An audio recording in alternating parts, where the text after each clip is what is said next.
लेकिन एक चीज़ जो सर्टेन है, वो है कि Q3 के नतीजे आते-आते आपको 20 जनवरी को एक इम्पॉर्टेंट इवेंट होगा जहाँ पे डोनाल्ड ट्रंप यूएस के प्रेसिडेंट पद की शपथ लेंगे। इसको लेके आप जितने भी इंटरनेशनल, जितने भी बाहर दुनिया भर का अखबारों में देखें, तो वहाँ पे लिखना पढ़ना लोगों ने शुरू कर दिया है कि उनका आना किसके लिए अच्छी बात है, किसके लिए खराब बात है। हमारे भी कई सारे चीज़ें लिखी गई।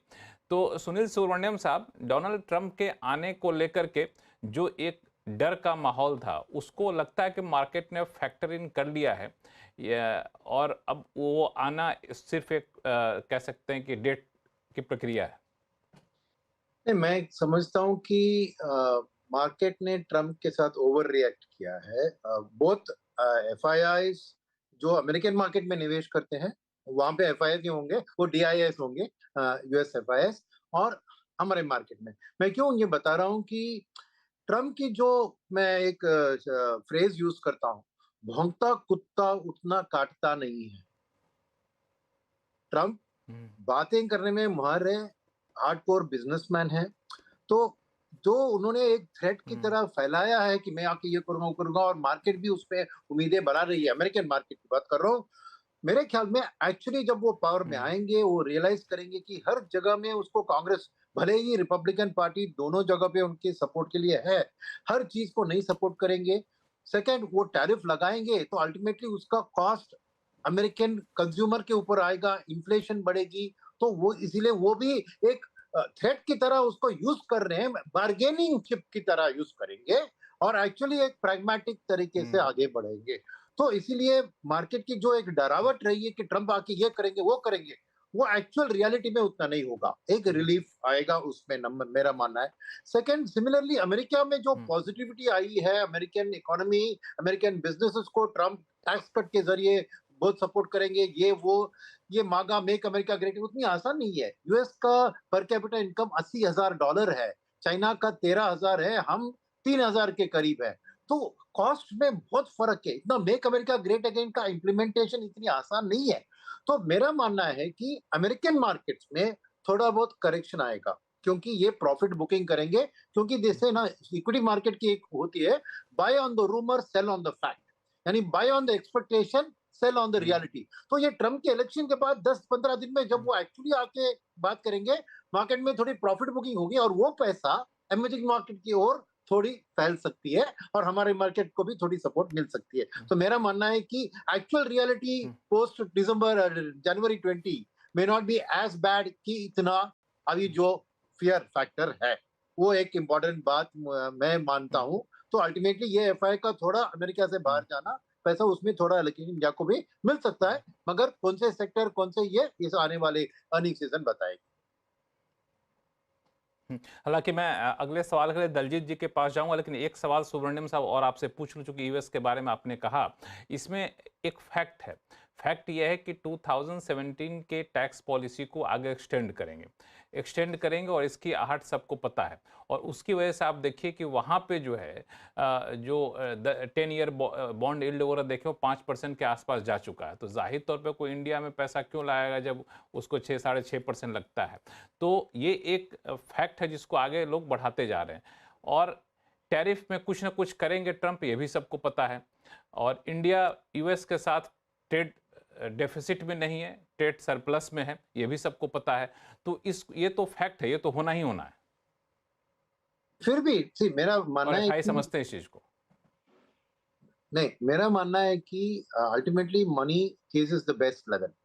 मेरे ख्याल में अगर ये ट्रम्प हम्म। वाली कारनामे, ट्रम्पोनॉमिक्स उसको नाम दें, अगर उतनी सिवियर नहीं आने वाली है हम्म। जितना लग रहा है, तो डॉलर का स्ट्रेंथनिंग भी थोड़ा कम होगा। तो एफआईएस को आज उस ऑलरेडी हम्म। डिप्रिशिएटेड रुपी होगी है, आने वाले दिन में और भी डिप्रिशिएट उतना हम्म। ज्यादा होगा, तभी डर होगा ना। मेरे ख्याल में उतना नहीं होगा, वही मैं कह रहा हूँ कि, और हर एफआईआई जो है वो उधर बॉन्ड मार्केट से बोरो करके यहाँ नहीं निवेश करता है। वहां पे रिटेल एचएनआ इन्वेस्टर्स हेज फंड में निवेश करते हैं, उनका इक्विटी का पैसा है। पूरा पैसा जाके डेट में नहीं निवेश होता, या पूरे वो हेज फंड्स पूरे बोरिंग पे डिपेंड नहीं कर रहे हैं। तो मेरा मानना है कि अल्टीमेटली ग्लोबल एलोकेशन में वापस एक रिवर्सल होगी। इतना पैसा यूएस के पीछे, उम्मीदों के पीछे गया है, तो थोड़ा उधर प्रॉफिट बुकिंग होना है, और वो पैसा इमर्जिंग मार्केट में जरूर आएगी। वक्त के लिए, उनके लिए बजट बहुत इंपॉर्टेंट है। एफआईएस के लिए, क्योंकि वो आने वाले दिन की डायरेक्शन, रिफॉर्म्स की डायरेक्शन, क्या पॉपुलिज्म बहुत ज्यादा होगा बजट में, वो सब चीज एफआईएस के लिए बहुत मायने रखती है। बट मेरा मानना है कि जो भी मार्केट ने एंटिसिपेट किया है ट्रम्प के बारे में, वो रियलिटी में उतना नहीं हो सकता है। फॉर एग्जाम्पल इमिग्रेशन की बात कीजिए, इमिग्रेशन में डर के मारे वो लोग रोक रहे हैं कि बहुत नुकसान होगा इंडियन आईटी कंपनीज को, ये कुछ नहीं होगा, क्योंकि वो इलीगल इमिग्रेशन पे भी कुछ एक्शन लेंगे। ये H1B वीजा, ये हाई एंड लेवल पे उनका कुछ नहीं है। इनफैक्ट ऑलरेडी अमेरिकन बिजनेसमैन बहुत जाके गठबंधन बना रहे हैं ट्रम्प के साथ, राइट? तो एक प्रैग्मेटिक अप्रोच होगा, वही मेरा है। जितना डर आज बिल्ड हुआ है इस ट्रम्पोनॉमिक्स के कारण, एक्चुअल रियलिटी में उतना नहीं होगा, एक रिलीफ होगी, ये मेरा फर्म बिलीफ है। टू दैट एक्सटेंट कौन सी सेक्टर ये चुनना आज मुश्किल है, बिकॉज बजट ये के लिए वेट करना पड़ेगा। ठीक है, ये बिल्कुल मैं भी यही हर कोई यही चाहेगा कि जितना डर है वो उतना डर ना रहे। डर जो बना है वो ज़्यादा बन गया है। हालांकि इसके सपोर्ट में एक बात कह दूं कि जब वो टर्म 1 में थे तो रुपये सिर्फ 11% डिप्रिसिएट किया था, और बाइडेन के टाइम में 29% रुपये डिप्रिसिएट किया था। ये भी एक फैक्ट है। तो डर कहीं और था, होता कहीं और है घटना। कोहली साहब, आपको भी लगता है कि ट्रंप को लेकर ओवर रिएक्ट मार्केट कर गया है और ट्रंप अब कोई बहुत बड़ा इवेंट नहीं रहा, या फिर आपको लगता है अभी भी एक अनसर्टेनिटी बनी हुई है? लगता है लक्ष्मण जी, मार्केट ने काफी रिएक्शन कर दिया है, और I agree 100% with what Subramanyam sir was saying कि काफी कुछ मार्केट को बहुत ज्यादा फियर फैक्टर की वजह से पहले से ही, और मार्केट की ये आदत है, हमेशा ऐसा ही होता है कि कोई भी इवेंट होता है तो हम लोग एक साइड में हमेशा करते हैं, या तो ओवर एक्सुबरेंट हो जाते हैं या ओवर पेसिमिस्ट हो जाते हैं। तो उसका हम एक जो रेपरकशन है वो देख रहे हैं ऑलरेडी बॉन्ड यील्ड्स में, यूएस की बॉन्ड यील्ड्स में और डॉलर इंडेक्स में। तो वो एक तरफा नहीं चल सकता, तो हमें भी लगता है कि वहां पर एक टेम्परेरी रिलीफ, अब वो टेम्परेरी रिलीफ तो आएगा ही, इसमें तो कोई डाउट नहीं है। आगे लॉन्ग टर्म ट्रेजेक्टरी क्या रहती है वो डिपेंड करेगा एक्चुअल एक्शन क्या होते हैं। देखिए, एक टॉप डाउन अप्रोच लेना बहुत सिंपल होगा, but actually things will be very different for each sector. तो अब ये कहना कि वो उतने सीवियर नहीं होगा, उतना सीवियर नहीं होगा, मान लिया कि वो एक 60% की ड्यूटी की बात कर रहे हैं या 50% ड्यूटी की बात कर रहे हैं, बट जिसके ऊपर 0 ड्यूटी था या 10% था उसको 20 किया तो उसके लिए डबल हो गया। तो हमको समझना, वो फिर वो फाइनली जब फाइन प्रिंट आएगा, जब वो एक्चुअल एक्शन लेना शुरू करेंगे तब पता चलेगा, और तब वो सेक्टर स्पेसिफिक या सेगमेंट स्पेसिफिक रिएक्शंस होंगे।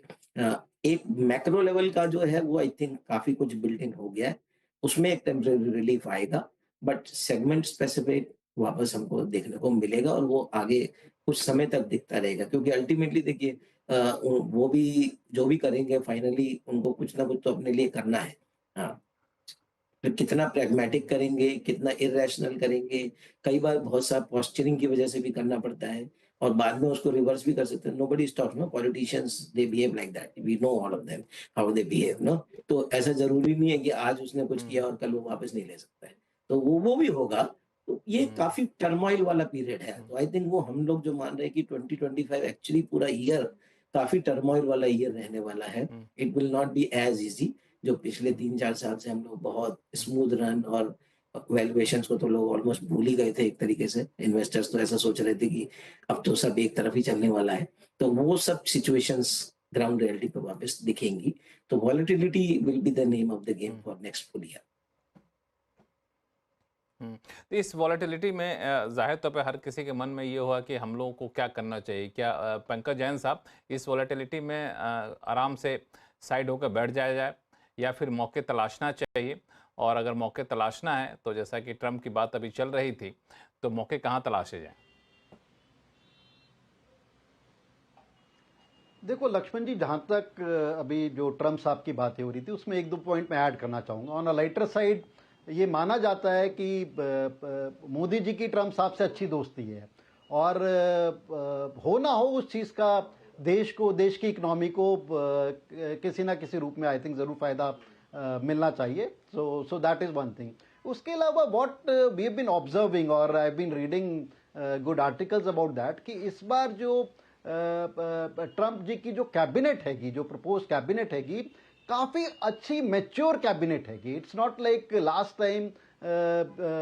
आई थिंक जो maturity intellect level, experience level जो इस बार की कैबिनेट का है, आई थिंक शायद लास्ट टाइम इस तरह का नहीं था. एंड इवन ट्रम्प साहब भी, I think coming into second term, I think he is much more experienced and mature than what was happening in the first term. तो मेरा ये मानना है कि ज्यादातर decision once he is in the chair काफी रैशनल एंड पॉजिटिव होने चाहिए. एंड नॉट टू फॉरगेट, ये जो टैरिफ का जो थ्रेट हैगा, जो भी हमारे को पैनलिस्ट भी कह रहे थे, इतना आसान नहीं है. अगर कहीं पर भी ज्यादा टैरिफ बढ़ते हैं, ultimately consumer of US suffers, और वहां पर भी इन्फ्लेशन एक काफी स्टिकी चीज है. तो आसान नहीं है समीकरण. And I am very sure once Mister Trump comes in the chair, काफी अच्छे रैशनल डिसीजन लिए जाएंगे. एंड आई थिंक ये जो एक वॉलिटिलिटी चल रही है because of what may happen once Trump is in the chair, मेरे को लगता है उसमें एक थमाव देखने को मिल रहा है. I think that would be the positive part.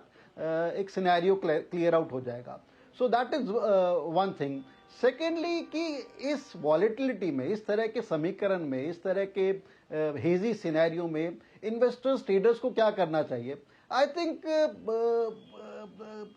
Investors को, जो एक लॉन्गर टर्म इन्वेस्टर्स है, जो एक स्टडी इन्वेस्टर है, लिक्विड इन्वेस्टर है, जो अपने पैसे से इन्वेस्ट कर रहा है, मार्जिन ट्रेडिंग में नहीं जा रहा, लीवरेज ट्रेडिंग नहीं कर रहा, आई थिंक उसको अभी भी अच्छी तरह मौके तलाशने चाहिए. There are segments, there are pockets which can easily be visualise, कि जहां पर हम अभी भी देख रहे हैं देयर आर सम पॉकेट जो अभी भी अपने हाइस के आसपास चल रही हूं, उनमें ज्यादा करेक्शन नहीं आया. एंड करेक्शन इसलिए नहीं आया कि they have been throwing good results, good growth patterns आ रहे हैं. और जैसे हम बार बार बात करते हैं, health care, pharmaceutical, hospitality, these are some segment. Technology, I think जिस तरह के टीसीएस के रिजल्ट्स आए, आई थिंक काफी एनकरेजिंग रिजल्ट्स हैं. And it may be kind of a scenario with the sector. So we could see एक approach towards picking technology kind of scenario. उसके अलावा ट्रेडर्स जो है, ट्रेडर जो एक क्लास है, आई थिंक वो एक अपने आप में एक काफी बड़ी क्लास है. And they adjust to the scenario. अब हम जो देखने लग गए हैं पिछले 1-1.5 महीने से, जो एक they trend to play both side, but traders will have to be cautious. I think जिस तरह की वॉलेटिलिटी देखने को मिल रही है, जो हम ट्रेडर लोगों से बात करते हैं, अपने यहाँ देखते भी हैं, आई थिंक अपार्ट फ्रॉम जो एक काफी डीप फॉल हो गया मार्केट में, जिस तरह की कुछ दिनों बड़ी एग्रेसिव वॉलेटिलिटी देखने को मिल जाती है, खासतौर से निफ्टी, बैंक निफ्टी में 300-400 point plus minus, bank Nifty में 1000 point plus minus. I think that is what is harming them more than the actual fall in the market. So I think what we have been advising कि stay light, stay cautious. और जो इस तरह की volatility है, इसमें आसान नहीं है ट्रेडर्स को पैसा कमाना. सो कोई बुरी बात नहीं है कि कुछ एक हफ्ते साइडलाइंस पे आप बैठिए, let the market sort of stabilise, plateau out. And once the things are sort of evenly poised, थोड़ी semblance आ जाएगी, one can always return back to the market. But as a investors, मेरे को लगता है कि चेरी पिकिंग करते रहना चाहिए. There are good sectors, there are good stocks. Even जो सेक्टर्स जिनमें काफी डीपर करेक्शन हो गई है, समथिंग लाइक एफएमसीजी और मेटल्स, वहां पर भी हमारे को लगता है कि अब एक बॉटम अप अप्रोच आ रही है, एक वैल्यू अप्रोच आ रही है. एंड ईयर 2025 हमारा मानना है it's a year of caution, जहां पर मनी मेकिंग इतनी आसान नहीं है. बट अगर आप सिलेक्टिवली, जहां जहां वैल्यू है, अच्छे सेक्टर्स हैं, लार्ज कैप के स्टॉक के साथ अगर आप रहेंगे, तो there is still decent money to be made, there still stability in these kind of sectors. बिल्कुल ईयर ऑफ कॉशन है और इस हिसाब से इसी रणनीति की तरह चलना होगा. अभय अग्रवाल साहब, ये ट्रंप वाले सवाल को लेकर एक बार आपके पास भी आ जाऊं. हालांकि इसमें बहुत साफ कर दूं कि ट्रंप के आने से हम लोग एक्सपोर्ट करते हैं यूएस में, लेकिन जब एक्सपोर्ट के ट्रेंड को आप देखें तो बहुत सारा एक्सपोर्ट अब हम लोग इंडिया से डाइवर्सिफाई हुआ है. यूएस, यूरोप जैसे कंट्री से हट करके हम लोग नॉन यूरोप और नॉन अमेरिका कंट्रीज़ में एक्सपोर्ट करना शुरू कर दिए हैं. तो इस डाइवर्सिफिकेशन का फ़ायदा ये होता है कि यूएस कुछ करता है, टैरिफ लगाता भी है, तो हम लोग थोड़े से बचे रहेंगे. लेकिन दिक्कत तब होगी जब वो चाइना जैसे देशों पे थोड़ा सा आक्रामक हो जाता है, तो चाइना भी अपनी रुपये को, करेंसी को डिप्रिसिएट करना चाहेगा. तो ऐसे में फिर हम लोगों के रुपये के ऊपर एक दबाव बनेगा और फिर आरबीआई की तरफ से सख्त कदम उठाए जा सकते हैं. तो ये जो ब्रॉडर पर्सपेक्टिव है, इस वजह से ये डर बना हुआ है.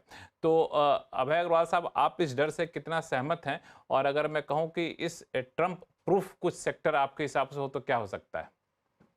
ये देखिए, एक बड़ी अजीब सी बात हुई है यूएस में जब से इलेक्शन के रिजल्ट्स अनाउंस हुए हैं, और वो ये है कि जो यूएस का डॉलर जिस तरह से स्ट्रेंथन हुआ है, उसको इंडेक्स बेस पे देखें तो 102 के आसपास था, अब 109 पे आ गया है। तो 7% की जो अप्रिसिएशन है यूएस डॉलर में, मतलब बाकी करेंसीज जो डेप्रिशिएट हुई हैं, तो एक तरफ ये डर है मार्केट में कि एक टैरिफ लगेगा, पर आप जो यूएस का जो ट्रम्प गवर्नमेंट है, उनका सबसे बड़ा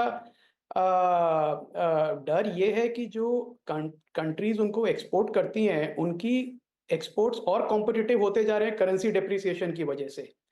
तो हमारे यहाँ से भी अगर कुछ एक्सपोर्ट हो रहा है, चाइना से एक्सपोर्ट हो रहा है, वो ऑलरेडी ट्रम्प के इलेक्शन के रिजल्ट के बाद से बहुत फायदेमंद एक्सपोर्ट्स हो गए हैं। अब आप टैरिफ लगाने तो एक तरफ है, पर दूसरी तरफ पहली प्रॉब्लम जो ट्रम्प एडमिनिस्ट्रेशन को सॉल्व करनी पड़ेगी कि वो कैसे जो यूएस डॉलर एप्रिशिएट हो रहा है, जो उनको भी हर्ट करेगा, उसको कैसे रोकें? और ये एक बहुत बड़ा चैलेंज होगा, क्योंकि अगर वो टैरिफ लगाएँगे, तो टैरिफ लगाने के बाद हो सकता है यूएस डॉलर और एप्रिशिएट हो जाए। तो जो भी आपने टैरिफ लगाया, वो दूसरी करेंसी डेप्रिशिएट हो गई, तो वो इवन आउट हो जाएगा। तो ये एक बड़ी एक एक ट्रम्प गवर्नमेंट के लिए बड़ी दुविधा वाली सिचुएशन होने वाली है। और हम और अभी ये कहना बहुत मुश्किल है कि किस तरह से ये प्ले आउट होगी। तो इस एनवायरनमेंट में पर अगर हम इंडिया की बात करें लक्ष्मण जी, तो मुझे नहीं लगता कि इंडिया का मार्केट करेक्शन या इंडिया में इन्वेस्टर को कोई बहुत डर होना चाहिए, क्योंकि हम एक बहुत छोटे एक्सपोर्टर हैं frankly in global scheme of things. हमारा ग्लोबल एक्सपोर्ट्स में 1% के आसपास कुछ शेयर है। तो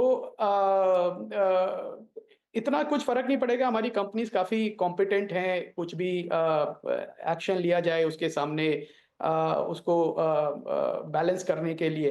अपॉर्च्युनिटीज़ की आपने बात की, बिल्कुल अपॉर्च्युनिटीज़ बनेंगी, और आई थिंक डरने की बजाय इन्वेस्टर्स को मौका देखना चाहिए कहाँ अपॉर्च्युनिटीज़ बन रही हैं। सबसे बड़ी अपॉर्च्युनिटी जो ऑलरेडी इमर्ज हो रही है और जिस सेक्टर को इन्वेस्टर्स रिवॉर्ड भी कर रहे हैं, वो है एक ब्रॉडली कहें तो इम्पोर्ट सब्स्टिट्यूशन स्पेस जो है, जिसमें सरकार भी काफ़ी फ़ोकस्ड है थ्रू पीएलआई स्कीम्स। आत्मनिर्भर भारत की जो बात करते हैं कि हम इम्पोर्ट ना करें, बल्कि अपने देश में बनाएँ। और इलेक्ट्रॉनिक्स एक ऐसा है, ईएमएस कंपनीज़ को जो पीएलआई स्कीम्स दी, उसमें काफ़ी पीएलआई स्कीम्स चल रही हैं। मेरे को लगता है इससे इन्वेस्टर्स सिर्फ़ ये रिसर्च करें कि कहाँ-कहाँ पे पीएलआई स्कीम्स हैं जिनका अच्छा यूसेज है, और वो कौन-सी कंपनीज़ उन पीएलआई स्कीम्स का फ़ायदा उठा रही हैं। वही एक बहुत बड़ा इन्वेस्टमेंट स्पेस है। दूसरी तरफ हमारा जो डिफेंस प्रोक्योरमेंट है, उसपे वो बढ़ेगा, डेफ़िनिटली बढ़ेगा। मुझे लगता है अगले 5 साल में 2 से 3 गुना हमारा डोमेस्टिक डिफेंस प्रोक्योरमेंट बढ़ेगा। उसकी वजह से हमारी कंपनीज़ एक्सपोर्ट भी करने लगेंगी। तो ये एक बड़ा, और इसमें सिर्फ़ पीएसयू डिफेंस कंपनीज़ की बात नहीं कर रहा हूँ मैं लक्ष्मण जी, जो प्राइवेट कंपनीज़ हैं, जो हमारे डिफेंस फोर्सेस को communication technology, radar technology, drone tech, anti drone tech, electronics, complex electronics, surveillance systems, ये सब प्रोवाइड करती हैं। ये सारी कंपनीज़ मैं इंक्लूड कर रहा हूँ। सो एक ये बड़ा स्पेस है, ईएमएस की हमने बात करी। दूसरी तीसरी तरफ एक डोमेस्टिक जो हमारी फार्मा कंपनीज़ हैं, उसको अगर यूएस एक्शन लेता है चाइना के अगेंस्ट अंडर बायोसिक्योर एक्ट जो है, इंडियन फार्मा कंपनीज़ को ऑलरेडी फ़ायदा मिल रहा है, और इसकी वजह से जो हमारी फार्मा सेक्टर था, पिछले साल बेस्ट परफॉर्मिंग सेक्टर था इन इन निफ्टी स्टॉक्स। तो इन सब की वजह से मुझे लगता है लक्ष्मण जी की अपॉर्च्युनिटीज़ भी हैं, मतलब इन्वेस्टर्स को इसमें ज़्यादा नहीं जाना चाहिए, क्योंकि ट्रम्प क्या करेंगे वो फ्रैंकली हमारे कंट्रोल में नहीं है। तो हम सिर्फ़ ये रिएक्ट कर सकते हैं कि जो हमारे वो जो कंट्रोल में करेंगे, उसी पे रहा जाए। उसी पे ध्यान दें और उसका फ़ायदा उठाएँ। और ज़्यादा मुश्किल नहीं है इसका फ़ायदा उठाना। आप जो हाँ। 2-3 सेक्टर्स पकड़ लें, उसी में फ़ोकस करें कौन विनर्स है, और अगले 2-3 साल में अच्छी मल्टी बैगर रिटर्न्स बनेंगी वहाँ से लक्ष्मण जी। हालाँकि चूँकि आपने डिफेंस की बात की, तो दर्शकों को पता ही होगा कि इस साल को पूरे डिफेंस मिनिस्ट्री ने ईयर ऑफ रिफॉर्म का नाम दिया है, जहाँ पे बहुत सारे प्रोक्योरमेंट वगैरह की प्रक्रिया भी आसान की जानी है। तो ये एक फैक्टर होगा जो अग्रवाल साहब कह रहे थे, तो यहाँ भी नज़र रखनी चाहिए। तो ट्रम्प से डरने की ज़रूरत नहीं है, ठीक है, वो कुल्हाड़ी मारेंगे तो अपने पैर पर भी चोट लगेगा, इसलिए उनको भी संभालना, अपनी इकॉनमी को भी संभालना है। और हमारे जैसे भारत जैसे इतने इमर्जिंग मार्केट और इतना बड़ा कंज्यूमर बेस है, इसको कोई इग्नोर करके चल सकता है, ये संभव है नहीं। और तीसरी बात जो आप लोग कह भी रहे थे कि प्रधानमंत्री मोदी के साथ अच्छे संबंध हैं, तो वो भी एक होता है कि एक बेस बनाने के लिए रहता है। तो ये सारी चीज़ें हैं, लेकिन